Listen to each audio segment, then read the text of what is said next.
Ever open Zillow late at night thinking maybe, just maybe, this time you'll find something affordable? Then you see it.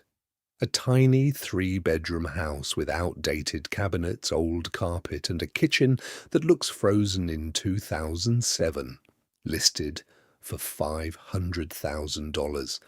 And somehow the description still says, perfect starter home. Starter home? At $500,000? Meanwhile, you're sitting there calculating your salary in your head like, wait, am I broke? Or has the housing market completely lost touch with reality? Here's the uncomfortable answer. It's not you. The numbers genuinely do not make sense anymore. And today, we're going to break down exactly who can really afford a $500,000 house in 2026. Not who gets approved by the bank, not who TikTok says can hack real estate. I mean who can actually buy one and still sleep peacefully at night afterward.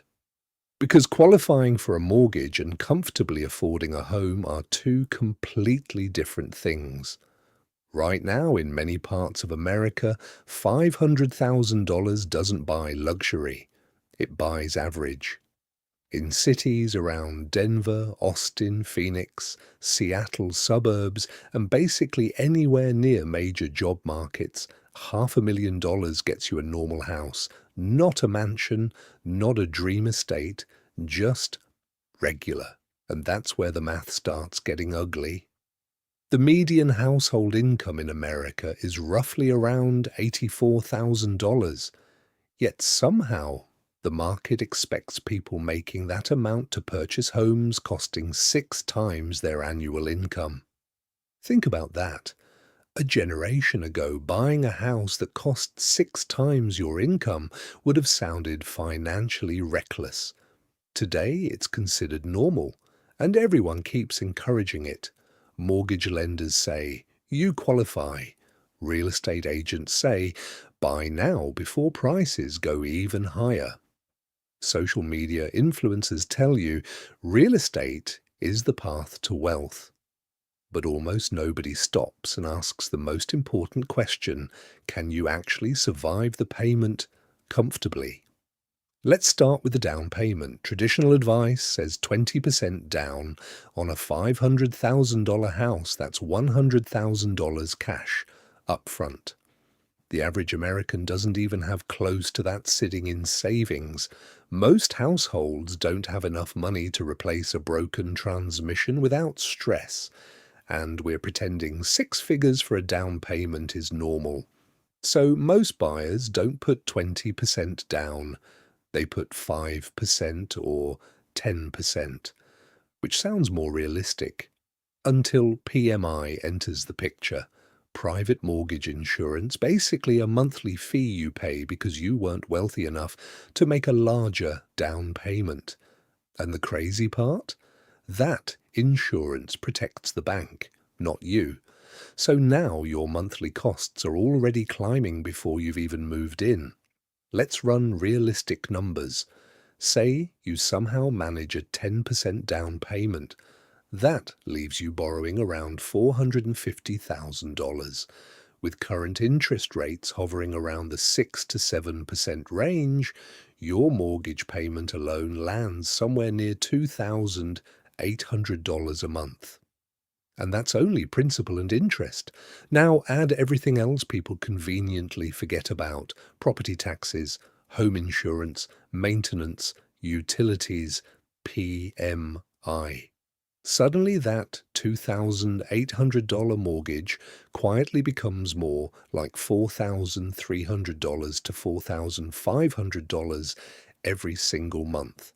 And that's assuming nothing breaks, no leaking roof, no HVAC disaster, no plumbing emergency. Because once you own a home, surprise expenses stop being occasional. They become part of life. Now, here's the key question. How much income do you actually need for that payment to feel safe? Financial experts usually recommend spending no more than about 28% of your gross income on housing. Using that guideline, to comfortably afford a $4,400 monthly housing cost, you'd likely need to earn somewhere around $180,000 per year. Even using much looser standards, you're still looking at roughly $150,000 annually. And that's where reality punches people in the face, because only a small percentage of American households make that kind of money, meaning most people buying $500,000 homes are stretching themselves dangerously thin. Some buyers have dual high incomes, some receive family help, but many are simply overextending themselves and hoping nothing goes wrong. And hope is not a financial strategy. Let's imagine a couple earning $160,000 combined income. Sounds successful, right? Upper middle class, doing well, until taxes hit.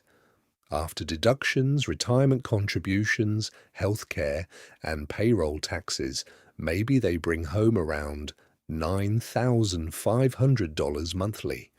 Now, subtract a $4,400 housing payment, they're left with about $5,000 for everything else. Cars, insurance, groceries, student loans, gas, kids, medical costs, internet, utilities, savings, retirement, unexpected emergencies. Suddenly, that good income starts disappearing incredibly fast.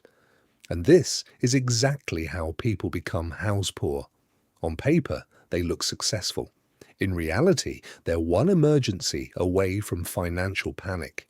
That's the part nobody posts on Instagram. Nobody uploads TikToks about lying awake at 2 a.m., wondering how to afford a new furnace.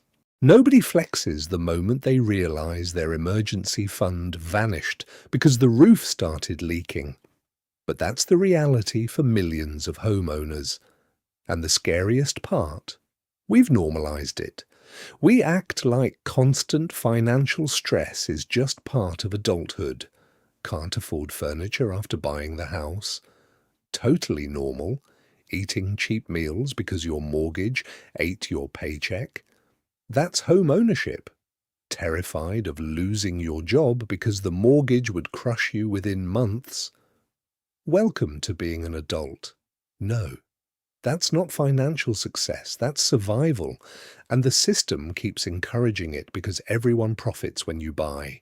The bank profits, the realtor profits, the insurance company profits, the mortgage broker profits. Nobody gets paid when you decide, you know what? This doesn't actually make financial sense. So people keep stretching, even when the math clearly says, stop. And look, this isn't about laziness or failure. Housing prices have exploded far faster than wages for decades. That's reality. You cannot budget harder your way out of a broken affordability crisis. Skipping coffee isn't magically producing a $100,000 down payment. Working a side hustle doesn't suddenly make a $500,000 house affordable. The numbers matter more than the motivational quotes. And honestly, there is absolutely no trophy waiting for you at the end of being house poor, no award for draining your savings every month just to say you own property. A house is supposed to improve your life, not trap you financially for 30 years. So, if you're currently looking at homes you technically qualify for, but realistically cannot afford comfortably, pause. Run honest numbers, not optimistic numbers, not future raise numbers, not maybe rates will drop numbers, real numbers. Because sometimes the smartest financial move is walking away from a deal everyone else says you should take. And maybe that means renting longer. Maybe it means buying a smaller home. Maybe it means moving to a cheaper market. That doesn't mean you failed. It means you're refusing to destroy your financial future just to participate in a broken system. At the end of the day, real wealth isn't just owning property. Real wealth is freedom.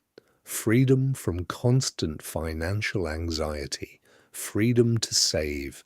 Freedom to invest. Freedom to survive emergencies without panic. And if owning a $500,000 house takes all of that away from you, then maybe the house was never truly affordable in the first place.